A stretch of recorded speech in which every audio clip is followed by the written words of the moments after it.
ওয়ালাহুল কিবরিয়াউ ফিস সামাওয়াতি ওয়াল আরদি ওয়া হুয়াল আজিজুল হাকীম। যার অন্তরে সরিষার দানা পরিমাণ অহংকার থাকবে, কিয়ামতের দিন তারা আল্লাহর জান্নাতে প্রবেশ করতে পারবে না। সহিহ মুসলিমের হাদিস, আল্লাহর হাবিব বলেছেন, লা ইয়াদখুলুল জান্নাতা মান কানা ফি কলবিহি মিসকালু যাররাতিন মিন কিবার। আল্লাহর হাবিব বলেছেন, যার অন্তরে সরিষার দানা পরিমাণ অহংকার থাকবে, কিয়ামতের দিন তারা আল্লাহর জান্নাতে প্রবেশ করতে পারবে না। পড়ি নাউযুবিল্লাহ।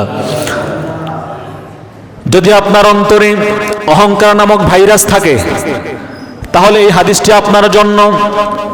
সাবধান হয়ে যান, সতর্ক হয়ে যান। রাসূলের কথা কখনো মিথ্যা হতে পারে, রাসূলের কথা কখনো মিথ্যা হতে পারে না।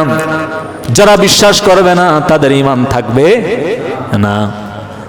যদি আপনার অন্তরে সরিষার দানা পরিমাণ অহংকার থাকে, আপনার কোন নেক আমল আল্লাহর দরবারে কবুল হবে না, আপনি আল্লাহর পক্ষ থেকে রহমত প্রাপ্ত হবেন না। কিয়ামতের দিন আল্লাহর জান্নাতে আপনি প্রবেশ করতে পারবেন না। নাউযুবিল্লাহ। রাসূল আরো বলেছেন, জাহান্নামের মধ্যে হাবহাব নামক একটি কূপ রয়েছে। জাহান্নামের মধ্যে হাবহাব নামক একটি কূপ রয়েছে। যারা দুনিয়াতে অহংকার করে চলাফেরা করবে, দাম্ভিকতা প্রদর্শন করে চলাফেরা করবে, কিয়ামতের দিন ওই সমস্ত অহংকারীদেরকে জাহান্নামের হাবহাব নামক কূপের মধ্যে নিক্ষেপ করা হবে। পড়ি নাউযুবিল্লাহ। অহংকার এটা এমন একটি ভাইরাস, এটা এমন একটি মারাত্মক ব্যাধি, যেটা মানুষের অন্তরে তার অজান্তেই ঢুকে যায়। সে কখনো কল্পনা করতে পারে না।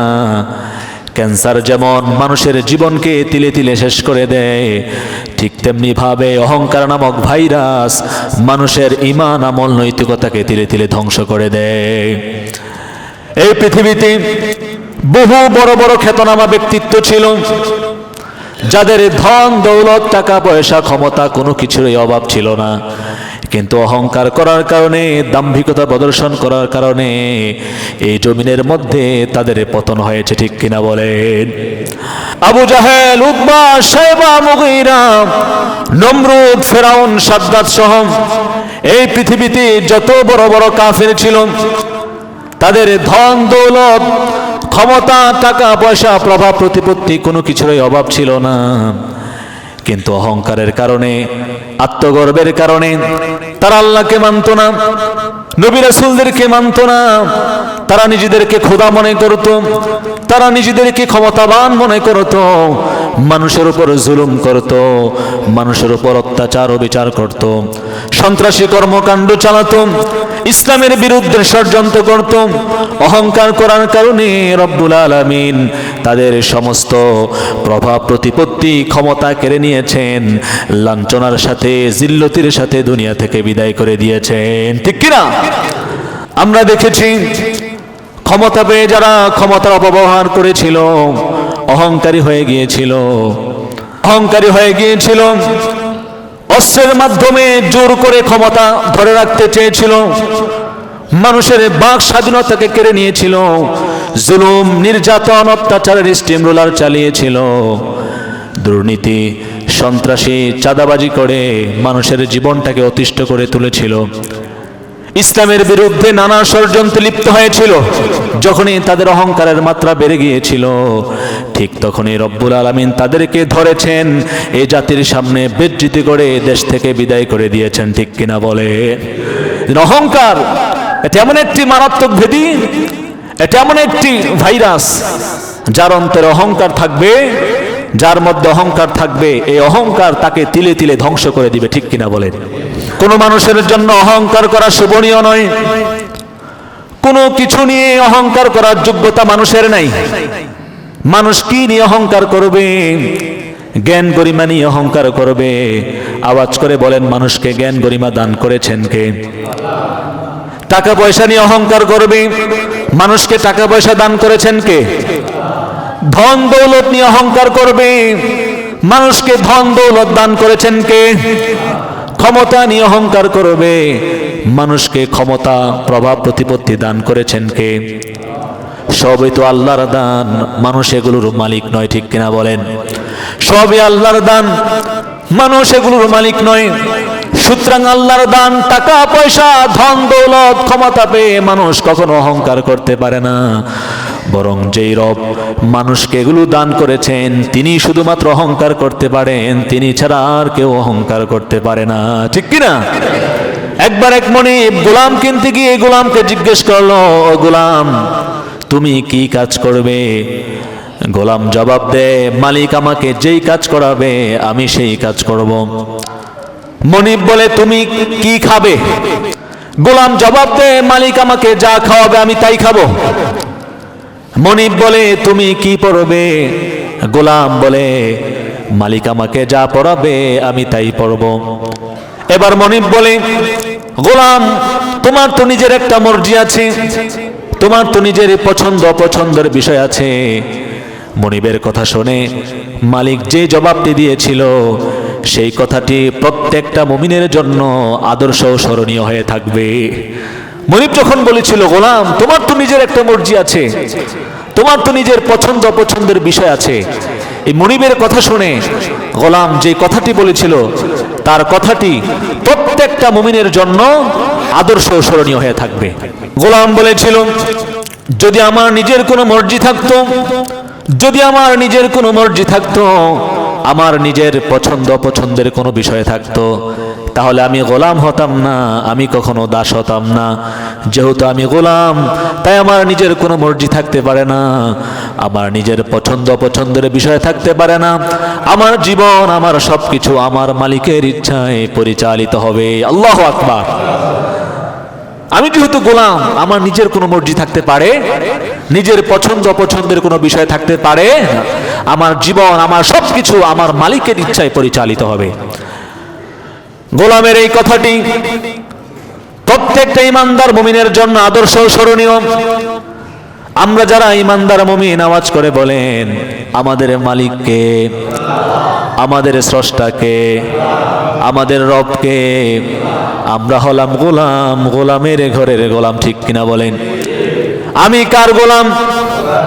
আমার সন্তান কার গোলাম? আমার বাবা কার গোলাম? আমার মা কার গোলাম? আমার 14 গোষ্ঠী কার গোলাম? আমরা সবাই কার গোলাম? আমরা সবাই যেহেতু আল্লাহর গোলাম, তাই এই দুনিয়াতে চলতে গিয়ে আল্লাহর বিধানের সামনে আমাদের কোনো মর্জি থাকতে পারে? আল্লাহর বিধানের সামনে আমাদের পছন্দ অপছন্দের কোনো বিষয় থাকতে পারে? বরং একনিষ্ঠ গোলামের মতো আল্লাহর বিধান অনুযায়ী আমাদের জীবনটা পরিচালনা করতে হবে। আল্লাহর সামনে কখনো অহংকার করা যাবে না। অহংকার আমাদের দ্বারা মানায় না। আমরা বড়ই দুর্বল, আমরা বড়ই অক্ষম, আমরা বড়ই অসহায়। অহংকার আমাদের দ্বারা মানায় না। অহংকার তো তাকেই মানায় যার ইচ্ছায় প্রতিটি প্রাণী বাঁচে। ঠিক কিনা? অহংকার তো তাকেই মানায় যার ইচ্ছায় প্রতিটি প্রাণী বাঁচে, যার ইচ্ছায় প্রতিটি প্রাণী মরে, যার ইচ্ছায় চন্দ্র সূর্য উদিত হয়, যার ইচ্ছায় চন্দ্র সূর্য অস্ত যায়। ঠিক কিনা বলেন? বরত্ব অহংকার তো তাকেই মানায় যার ইশারায় কুল কায়নাত, এই বিশ্ব ব্রহ্মাণ্ডের সব কিছু পরিচালনা হচ্ছে। ঠিক কিনা বলেন? রব্বুল আলামিন কোরআনের মধ্যে বলেন, ওয়ালাহুল কিবরিয়াউ ফিস সামাওয়াতি ওয়াল আরদি ওয়া হুয়াল আজিজুল হাকীম। আওয়াজ করে বলেন, আসমান এবং জমিনের বরত্ব একমাত্র কার?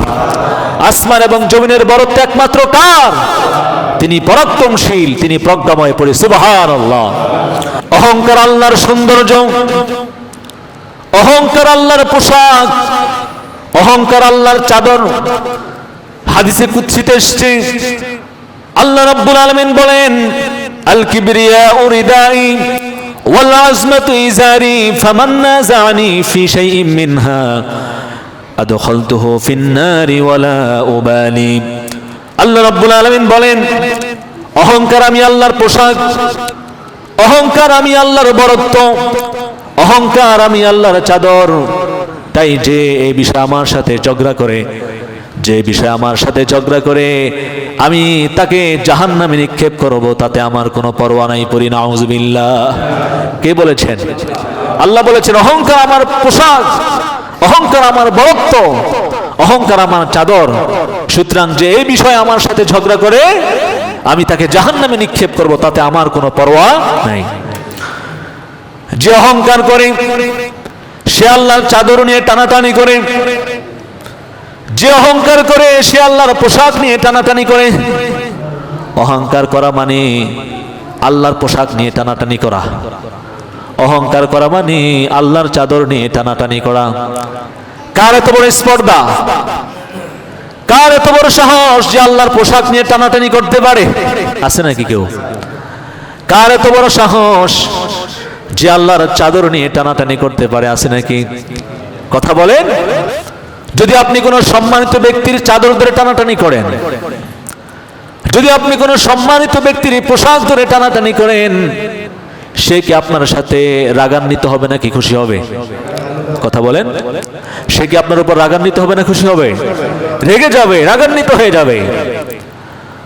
তো যিনি বিশ্ব ব্রহ্মাণ্ডের রব, বিশ্ব ব্রহ্মাণ্ডের মালিক, তিনি বলছেন অহংকার আমার চাদর, অহংকার আমার পোশাক।